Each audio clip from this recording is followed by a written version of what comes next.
savings. We take all credit cards. Should you put it on a credit card? Yes. Yes, you should. Why? Why? Business expense. Business expense. But instead of delaying yourself and all your education, should you put it on a credit card and come Easter time, then pay your credit card? Does that make sense? Yes. That's what you should do. Because otherwise you're going to lose out on 2 months. When are you going to start? I want to have you, understand folks, I want to have you in about 90 days. From the time we get your corporation in place, start moving you offshore so that when your offshore funds come into your accounts, you've got the structure already set up. And all you have to do now, and you already have training on how to pull your money and what you want to do. Does that make sense? Mm-hmm. Okay, So are we doing the S or the C Corp? C Corp.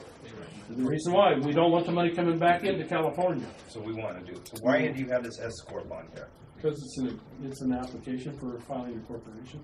What's wrong with the LLC? So we should be doing only a C Corp, not an LLC or S. LLCs, the reason why LLCs is because LLCs disclose who owns it. You have what's called, you don't have board of directors, you have managing members. And instead of stockholders, you have members. What does the word member mean? Owner. So your name's plastered all over this thing. Now, if you don't care, it doesn't cost any different. The cost to us, through the Secretary of State is, but instead of doing, there's a lot of things you can't do with an LLC, especially when we're going offshore. Okay? Now, people like the LLCs, they say, well, it's simpler. How do you know? Well, you don't have those meetings. Yes, you do. You just don't think you do. Is there any benefit? So all these things that I see in here, are we getting, we will get trained, or you will help us in each of these items? A lot more than that. And how much hours are you actually going to give us? What happens when we go over that? Okay, if you go over it, I have, if you look on the back of the application right there. No, flip it back. On the back of the application. This one. Flip it over. Oh, okay. Do you see consulting packages? If you want us to help you do more consulting, beyond that, you can hire us for those hours. But I got to tell you, by the time I'm done with you, if you need more hours, fine. If you want to do something really sophisticated, fine, we'll add. You can buy more hours. Don't most people go over 20 hours? Generally around 20. And I do allow rollover hours. In other words, actually it says first year, but I allow them to go the second and the third year if you haven't used them up. And how do you clock the hours? We have a software program. So when you call up and we do conversation, just like an attorney would, we just bill against the hours and it kicks out a report. So when you call and you say, well, email me this or do a contract or whatever. If the contract takes me an hour to write it or one of our staff to write it, that kind of thing, or whatever we're doing, we just bill it against those hours and we show what it's for. Okay? Yeah. Self-directed IRA. Uh-huh. If you had a self-directed Roth IRA and Okay. you invested funds from that into Profitable Sunrise, took the funds back into the IRA, would that, the fact that it's offshore, does that have any implications as far as the disqualification? Yes. Okay. Can do that. Can we do it in a way, can we structure it in a way that would be allowed? Yes. You got it. If you can't do it one way, you can do it another. Certain things you cannot invest in a Right. And this is not one of them. Somebody else, I think I was on one of the calls, I think somebody brought up that there's a question of if you are an individual or it's just you and you're investing from, however you're able to do it through your Roth IRA is one thing, but if you are actually then, bringing in people in your downline, so then it's now considered that your IRA is running a business. Is that true? Well, your IRA can't. Well, that's not true. An IRA can loan money to a corporation that does business. Okay. Can you be any part of that corporation? Absolutely not. It breaks the federal ERISA laws. of self-dealing. You cannot take money from what's called a qualified pension plan and move it over and have any benefit to you, your husband, your aunt, uncle, dog, cat. I don't care what it is. Here's a good example. Can you take money out of an IRA and buy a house with it? Yeah. Yes, you can. Can you put a down payment on a house and get a loan for it? No, you can't. Why? Because who's going to sign on the loan? You. You can't be on that house. Why? It violates the law. So you go buy this house, I don't care, $200,000, whatever you spend, and you buy the house. You rent it out. It's an income-producing property. Totally fine. Can you live in that house? Could you go live in that house? No. You, your husband, your children, your firstborn, secondborn, tripleborn. In other words, they're called disqualified people. And now, could Maria and I go rent your house? Yes, we can. Can you rent the house? Nope. You can't live in it. You can't borrow against it and do anything else. It is strictly owned by the IRA. And when it's sold, any profits, whatever, goes back to the IRA. It keeps it qualified. Is there ways to structure around that? Yes, there is. Can a IRA loan money to a corporation? I already told you. Yeah. Yes, you can. Yeah, non-recourse. Well, could be recourse or non-recourse, doesn't matter. To the corporation. Let's say I have a company. Okay, this is what I did in the 90s. I'm going to give you a little tidbit of secrecy here. I would use someone's IRA, so I would borrow money from your IRA. We'd move it into a self-directed. Then you would loan money. We'd do a contract. The contract's put within your IRA, which keeps it qualified. Now, I take the money. Now, whose money is that? Mine. Why? Because I borrowed it. It's my money. Just like if you got a loan from on a credit card. Do they follow you around and say, you can't buy that? You can't? No. It's your money. So, now can I go buy a duplex with it? Yeah, I can. And it's income-producing property, and I'm making money, from the tenants and everything. Could I put your name on it, on that property? Yeah, technically I could. I'd be playing with fire, but technically I could. Why? Because my company borrowed money from your IRA. It stops there. I can do whatever I want with my money, can't I? It's not your money, it's my money. So I go over and buy a duplex. Could I put you on as half owner? Yeah, I can. How do you think I bought so much real estate without qualifying for it? What about, Does that make sense? can you put the profitable Sunrise investment or savings into the IRA? No. Well, through your corporation you can. Or if you're paid income, you can put up to, if you're married, I think, what is it, 4,000? If you're over 50, it's 5,000 per person, but you put the two together. Right. I'd have to look it up. I don't set up IRAs. I just transfer assets in and out of them. So, yes, you can. So you bring in X amount of dollars to yourself, Right. you can fund your IRA with that. No, As long as it's earned income. Yeah, you help set up self-directed IRAs, but where does that money get invested?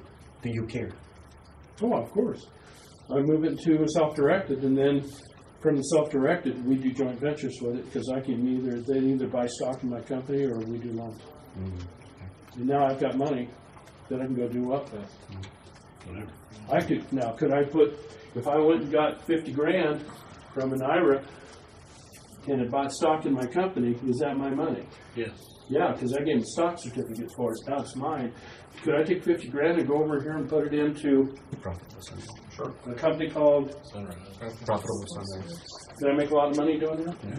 If you had 50 grand sitting in Sunrise right now, would you be further ahead? Right. Guess whose money it was? It wasn't even your money. Right. Okay? But you got to do it right. And you got to follow the law. I wouldn't tell everybody. I specialize in that, and you've got to you got to know how to do it. And I work through one of the biggest custodial banks in the country that handles as custodian for the self-directed. So it's not something you just dream about doing. Oh, by the way, was I ever trained to do that? No. Revelation from God. Just know how to do it. So, could you do that with a self-directed Roth too? Yes. Now, Roth doesn't make any difference. How about 401k? 401k, no, because yes and no. If you've already quit or retired from your place of business, like you retired and you're getting a 401k, you've got up to 90 days. The law is up to 90 days. You must be transferred to a what from your 401k to an IRA. Has to be. Right, but aren't we going to be employees of our corporation? Don't have to. Drawing a salary? Don't have to be. And we can defer 100% of our salary into the 401k. No, it's not how 401k Well, works. up to the limit, up to the Well, maximum. that's not 100%. 401k is a percentage. Right. It matches. You put money in, and it matches up to Right. 15%, I believe. And there's rules on the 401k. Right. Okay, but you can do that. But then, can there be a self-directed one? Yes, there can. But okay, you're putting money over here into what? You can't put a qualified pension plan into an IRA. You can't put Sunrise into IRA and then qualify. Right. Okay. On this setting up this business, we also have a bank account on that end, or can we use our bank here? For what? Which? When you set up this business, our own business, or whatever they call that. Your Nevada corporation will Right. have a Nevada bank account. Okay, that's what I wanted. Okay. You're the only one who signs on it. And by the way, I don't sign on your bank accounts. Okay. And you all think, well, geez, Wayne, I wouldn't trust you anyway. No, I mean, and people don't understand. I don't sign on your bank accounts. It's not for your benefit. Okay. It's not. It's for my benefit. Because what happens if you don't pay the taxes? My signature is on your. But you and I are sharing your bank account. Right. And you don't pay the taxes in that corporation. And you run off to South America with some hot My other lady. partner will take care of it. Yeah, partner. Yeah. And guess what? You run off with all the money. So partner here is sitting with his signature on a bank account. Right. IRS comes after who? Me. Why? Because I could have paid the tax. Right. Then I will have a tax bill on me for the rest of my life. One other question is, And I don't like you that much. Because you're when teamsters. when I get your book, can I get it autographed? Actually, thanks, because It's tougher online. Maria but, and your wife? who?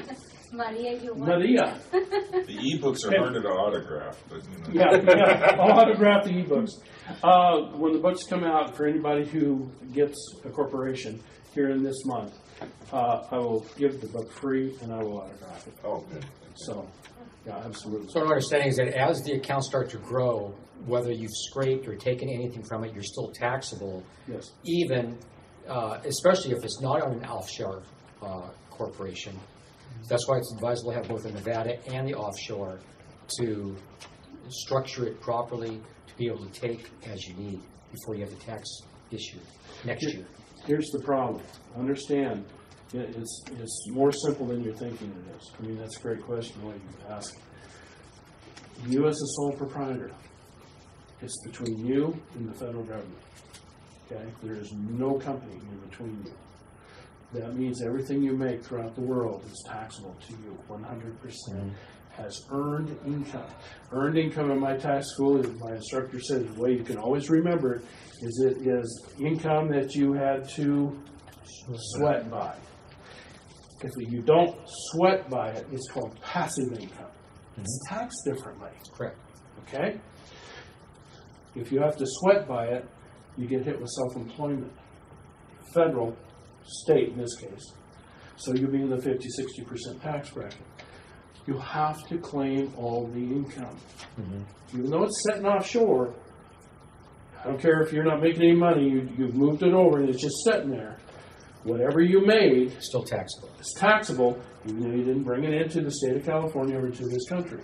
That's one of the biggest problems that I have to get across to people. They think that, well, if I didn't put it in my pocket, it's not taxable. Yes, it is. So the C Corp, you have 6 months retroactive to Yes. place things in. Okay. Okay, but that's true. But understand, with a C Corp sitting there in Nevada, that money, now you are not taking that, there's nothing there that shows that you're taking it direct. It's setting offshore. You take the corporate, so it goes to the corporation if it goes anywhere. But now a corporation comes in, and it's different rules on this. Corporation's sitting there, and even though it's not pulled the money, okay, you say, well, it has to pull it in. It's not a sole proprietor.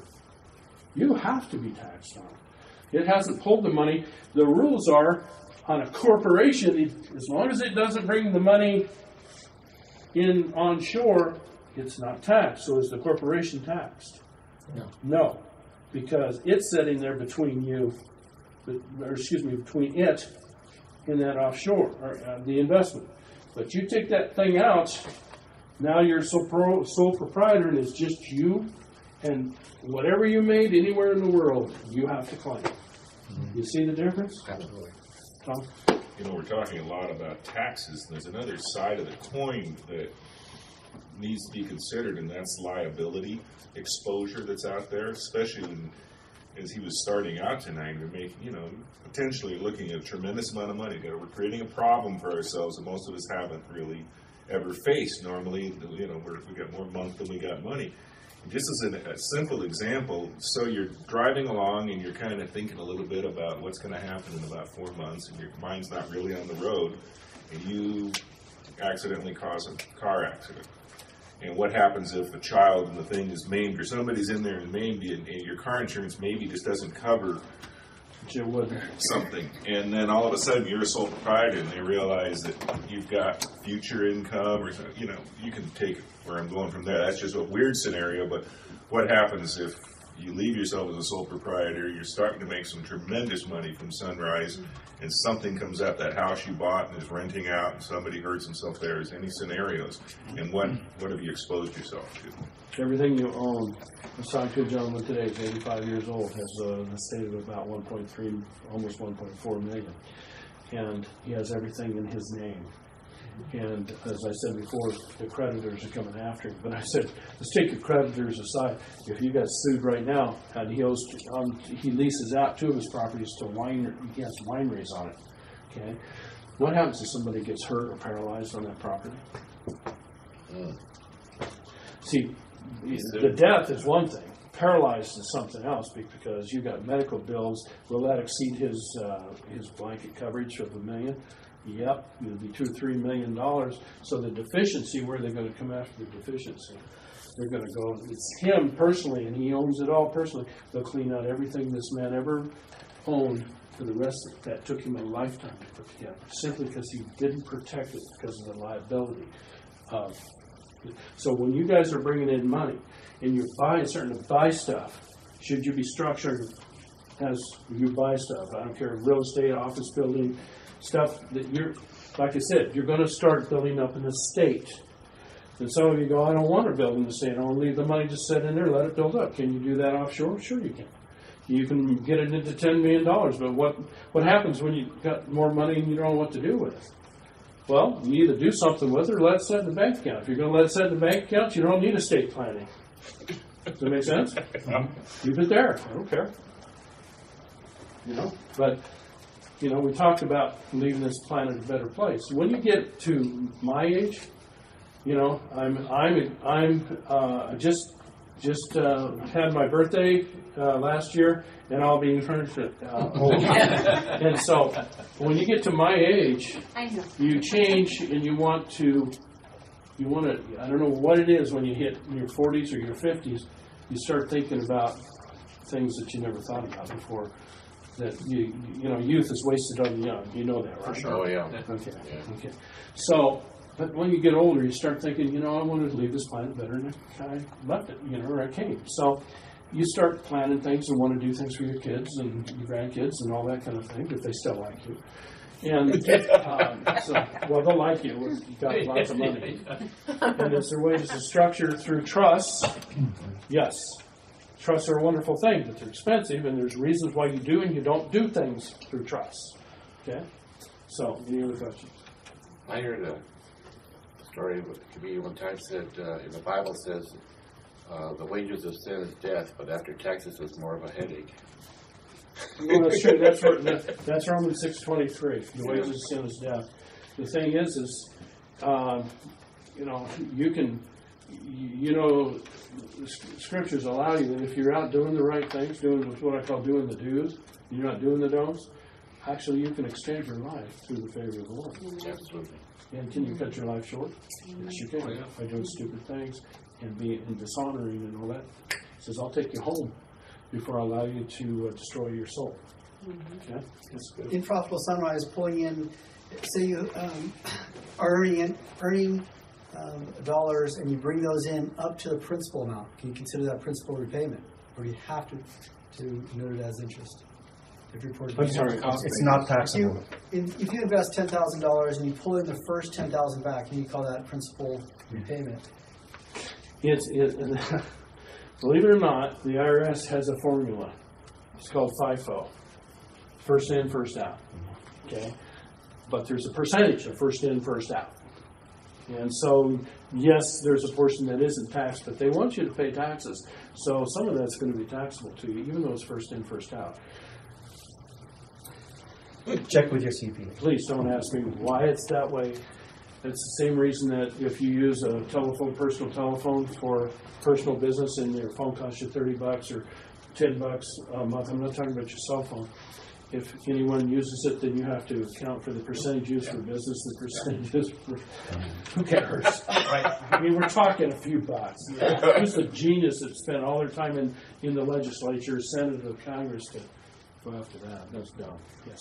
So when you set up this corporation and let's say everything comes through the C Corp, through Nevada, everything is fine. How do I access that funds, let's say, to pay for my everyday expenses? That's what I need. Okay, good question. Yeah, how do I spend the money? That How do I money, put it in my pocket?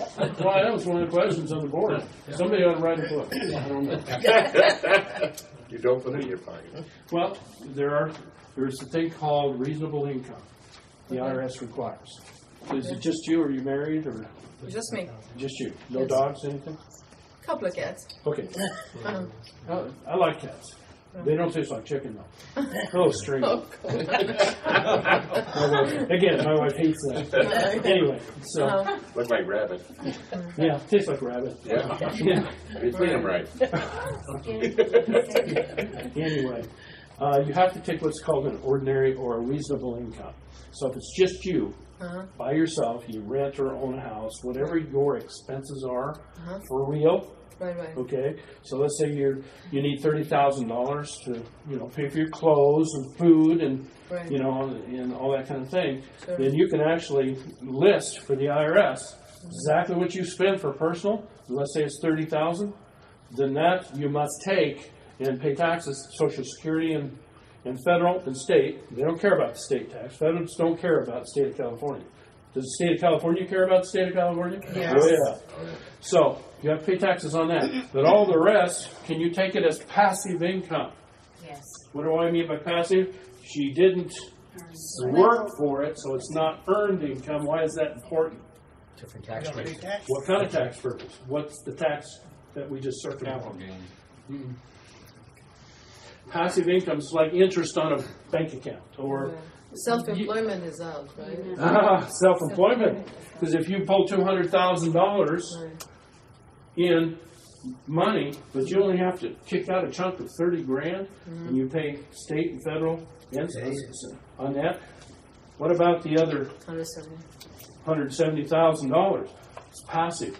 It's not subject to self-employment tax. That's what I'm saying. You just saved yourself up to $110,000, 15 So point three that tax. Nevada bank account, let's say, will have, how would that, do I write a check to myself of that, let's say, $3,000 a month, or how does that Yeah, work? just cut yourself a check.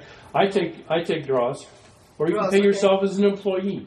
That's You're- what I was what- doing when I had my corporation. You could do either one. Yeah, okay. As an employee, you're paying Medicare. Of course, you do that anyway in self-employment. Medicare, but you're paying unemployment insurance. Why are you paying unemployment insurance? Are you worried about being unemployed? Probably not. So why are you paying that insurance?